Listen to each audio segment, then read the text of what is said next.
Victory Monday never tasted so good. Let's go, baby. Huge win over the Lions on Sunday. If you're fired up, if you're jumping into your Monday like I am, hit that like button. Help us out. Let's get 2,000 likes on today's show. Tons to talk about here on an Overreaction Monday.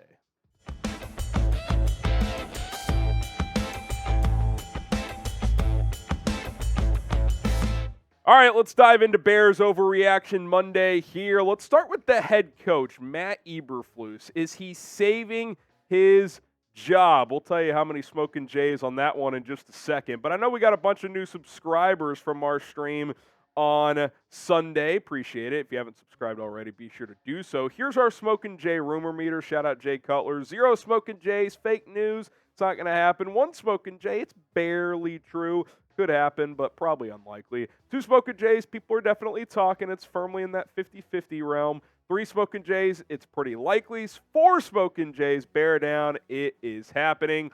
All right, so 2 Smoking Jays. I definitely think it's trending in the right direction. I definitely think he's in a much safer position than he was even just a month ago, much less a couple of months ago when they started 0-4. Look, I've been very critical of this head coach, but I react to how things are happening, and Flus deserves a lot of credit. He deserves a lot of credit for keeping this team together, if nothing else, right? Like, do I still think there's flaws there? Do I still have questions about his long-term viability to be a high-level head coach? Absolutely. But this team could have folded. They had 2 coaches that had to be relieved because of weird circumstances. They started 0-4. They blew a couple of games, and here they are playing some of their best football together, and you can tell he's kept the locker room together, and I think he deserves a lot of credit for that. And there's positive trends here. They've won 5 out of 9. It's not great, but 5-4 in their last 9 since an 0-4 start. 2 straight divisional games. First time Flus has A, won NFC North games, and B, won back-to-back games regardless of the opponent. And the defense is massively improved. We're going to talk about the defense here in a little bit, but there are positive trends for this head coach at this point in time. Now, the reason I'm not sitting here saying 3 Smoking Jays, 4 Smoking Jays is because the rest of the schedule just still matter. If you lose 3 of 4 and go 6-11, like, okay, like let's not overvalue this positive stretch right now. Is it good? Yes. Is it trending in the right direction? I think so. But you need to go out there and win some more football games. You need to at least win 2 of these. But honestly, all 4 are winnable, and I think 3-1 is a reasonable expectation and goal for this head coach for the rest of the season, which is why there's still more to prove. I'm not declaring him the long-term head coach. I'm not declaring him fired. It's been a solid stretch. Let's call it what it is. And these final 4 games are still huge for him, in my opinion. I don't think Ryan Poles is waking up today and saying, regardless of what happens the final 4 games, Flus is my guy. You go 0-4, 1-3, the narrative can change quickly. This is truly a game-to-game team right now when it comes to the Chicago Bears. That applies to the quarterback, too. We'll get to him later, and we'll see where it goes. I'm excited, cautiously optimistic, but I don't want to, dive into the deep end before, the floaties can come off, if you know what I'm saying. So where are you guys at with Matt Eberflus right now? Would you fire him? Would you keep him? I will say this. I'm at the point where I want to see it play out. I want to see these final 4 games get played, so I'm not firing him right now for sure. I'm going to keep him the rest of the season, but let me know what you guys think. F for fire, K for keep, and reply to the pinned comment to get your answer in. Keep things rolling here. Do the Bears have a top 5 defense right now? 4 Smoking Jays, bear down. They do. The key being right now. For the entire season, absolutely not. But there's been a key moment since they've turned to a top 5 defense. It's when they brought in some fella named Montez Sweat. You look at their numbers in 4 key categories since trading for Montez Sweat. Total defense, yards per game allowed, 5th. Pass defense, 5th. Takeaways, tied for 2nd. Scoring defense, 9th. That's pretty damn good, man. This defense has been really, really good with Montez Sweat. The secondary has gotten healthy in that time. And what is the word that Ryan Poles used when asked how he views Montez Sweat? A multiplier.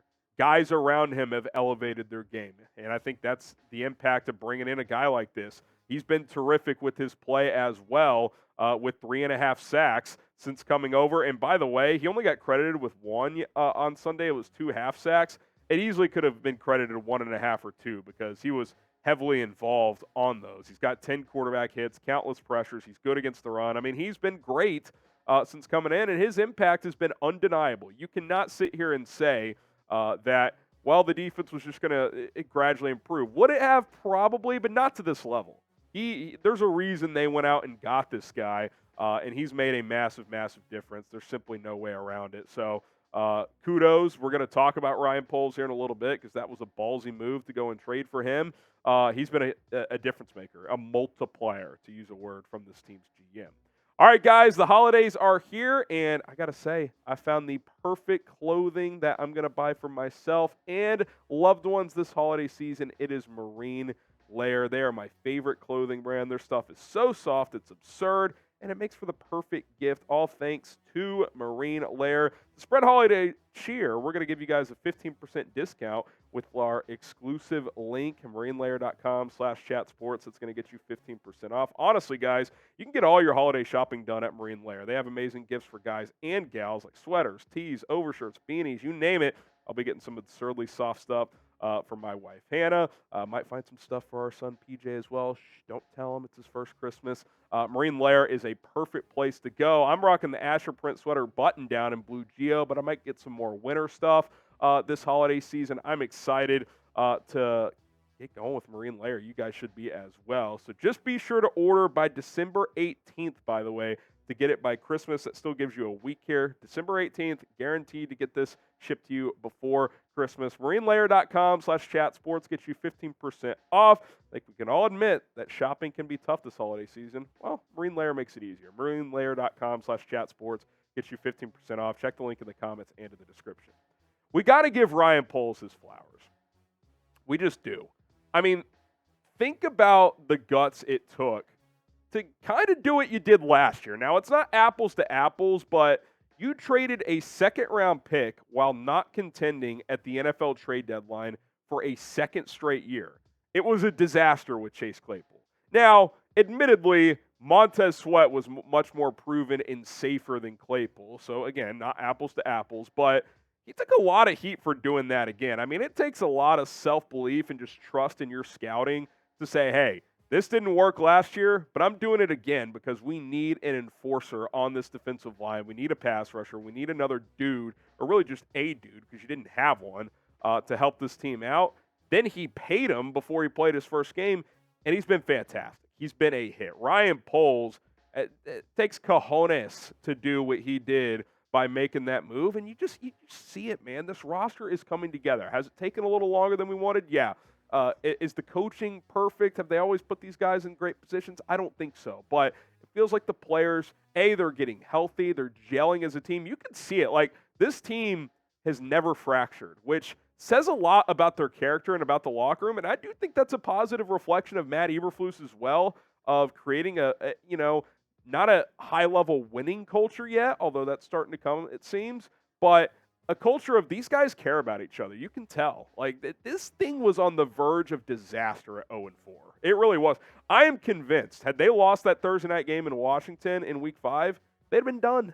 I mean, they would have completely folded. They might have fired the coach, but that win at least got some belief back in this team, and they've been playing a lot better since then. Got to give the folks credit inside Hallis Hall. Grade Montez Sweat's play with the Bears. It's got to be an A, right? I mean, he's been terrific since coming over from Washington. Drop a letter grade, red pen time, A, B, C, D, or F. Justin Fields, is he set to return as the starting quarterback in 2024?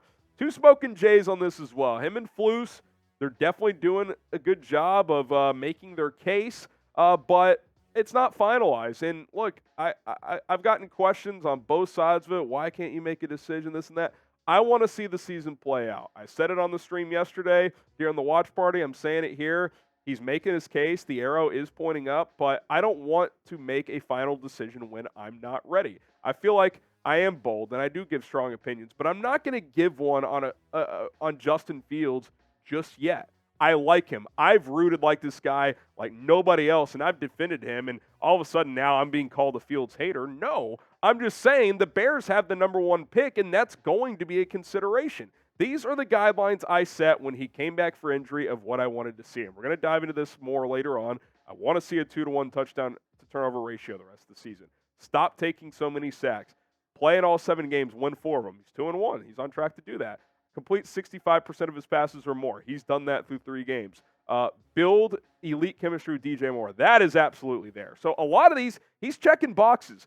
I just want to see it play out. Is that so bad of me to just want to watch 4 more games? I mean, Jesus. The DMs I'm getting, the tweets, you're a hater. I'm a hater. I've defended this guy more than anybody out there. So I love Justin. I've said he has all the mental makeup of being the franchise quarterback here. I mean, think about what this guy has gone through. I'm just also considering what Ryan Poles is going to have to decide, considering he's basically got the number 1 pick locked in. So stay tuned. We're going to dive into Justin Fields even more on today's live show, 5 o'clock Eastern, 4 Central Time. So we'll get into that. I like what Justin has done this year. He's improved. He's played well. Is it enough for this GM to pass on a quarterback with the number 1 pick for a second straight year? That's the caveat. It's not just about what I would do. I will give what I would do. I will give a final answer after this season. I promise. But doing this job, I also have to put myself in Ryan Poles' shoes and consider what he might be thinking. And I think he's probably thinking, hey, he's definitely improved, but I didn't expect to have the number 1 pick again. The best outcome has always been Fields returns. You continue to build around him and the rest of this roster. Because if you don't have to draft a quarterback number 1, if you decide you don't want to, think about what you could do. You could trade down again, get a ton of capital. You could just take Marvin number 1 overall, and then take another player with your own pick, which is probably going to be a little later than we may have thought a few weeks ago, but who cares? We want this team to win. You got to learn how to stack wins, and it seems like they're starting to do that. So I'm still Team Justin. I want him to return. I just haven't made my final concrete answer on what I think is best at this exact moment. The best outcome is that he proves he's worthy of keeping next year and beyond, and I think he's taking steps toward that. I'm just not giving a final answer. Hey, sue me. What are you going to do? Will Justin Fields be the Bears starting quarterback in 2024? Type Y for yes, type in for no. I'll say this. If Carolina was 5-8, it would be an easy yes, because you wouldn't even be in position to take one of those quarterbacks, but you are. That's the thing. So Y for yes, N for no. Drop your predictions down below. All right, let's talk playoffs briefly. We'll do a full playoff picture later on, but we can explore it a little bit here. Are the Bears making the playoffs? One smoking Jay. Barely true. It's unlikely, but it's possible, which a couple weeks ago, after that loss in Detroit to fall to 3-8, I mean, you felt like this team was dead in the water, especially the way they lost, but they scratched out a win in Minnesota and just blew out Detroit in a rematch, and now you got a shot here. You look at the NFC playoff picture, there's a lot of traffic between the Bears and the 7th seed. There just is. Go Giants tonight. That would be huge if they could beat the Packers. I don't think they will, but that would be huge for the program. Rams lost yesterday. That was big. Seattle lost again. Atlanta lost. The Saints won. You don't have the head-to-head against the Saints or the Bucs, so you want the Saints or the Bucs to win the NFC South because you don't have that head-to-head anyway, so you don't want to have to battle through them for a wild card spot. Atlanta winning the South is not ideal because you play them head-to-head, so you want them to be one of the teams you have to get through in the wild card picture. You can still get that head-to-head coming up. The bottom line is, and we'll go through different scenarios on a different video, the Bears have to win out because they're just not going to have enough tiebreakers to get in at 8-9. So got to get to 9-8, and you're still going to need a little bit of help. Is it possible? Yeah. The New York Times playoff predictor simulator that they have, it's over 50% if they win out that they'd make the playoffs. So, look, control what you can control. Yes, the Detroit meltdown and the Denver meltdown suck, but you got to flush that. It seems like this team has, and you got to go stack games. This week in Cleveland's going to be tough. Joe Flacco's played pretty well coming off the couch, and that defense is good. So that'll be a big test, and it'll be a big mental test for Justin Fields too. We all know what happened in his first start in Cleveland. It was a tough watch. Shout out to Matt Nagy, who's maybe corrupted the Chiefs as well, by the way. Matt Nagy's a fraud. 2010, Nagy's a fraud. Touchdown Vikings. The real ones know. That was his farewell to Chicago. All right, here's my farewell on this episode. We'll be back this afternoon, 5 o'clock Eastern, 4 Central Time. Join us, subscribe, more Fields talk, playoff talk. Got to be fun. YouTube.com/BearsNow.